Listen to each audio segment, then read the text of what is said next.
Right now, in 2026, the American housing market feels completely broken. Home prices are still near record highs, mortgage rates painfully elevated. For the average buyer, the dream of owning a home has turned into a financial nightmare. Families are being priced out. Monthly payments have doubled compared to just a few years ago. And everywhere you look, people are asking the same question. Is this a massive bubble about to crash like 2008? Or is this the new normal? Because if a crash is coming, waiting could save you hundreds of thousands of dollars. But if it's not, waiting could cost you everything. So what's the right move in 2026?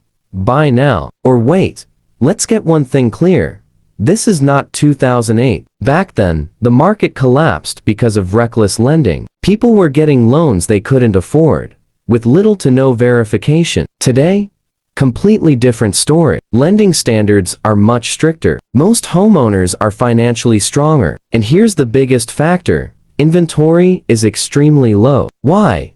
Because of something called the lock-in effect. Millions of homeowners locked in ultra-low mortgage rates before 2022. They're sitting on 2-3 loans, and they're not selling. That keeps supply tight and prices elevated. So while affordability is at historic lows, a full-scale crash like 2008 is unlikely. But that doesn't mean it's safe to buy. For many Americans, buying right now could be a financial trap. Let's be honest, today's monthly payments are brutal. High prices plus high interest rates equals maximum pressure. You might technically afford the house, but you'll become what's known as house poor. That means most of your income goes into your mortgage, leaving little room for savings, investments, or even basic lifestyle flexibility. And that's dangerous. Because real wealth isn't just about owning a house. It's about having financial breathing room. Renting, in this environment, isn't failure. It's strategy. It gives you flexibility. It allows you to build cash reserves. And it puts you in a stronger position when opportunities appear. Waiting isn't about fear. It's about control.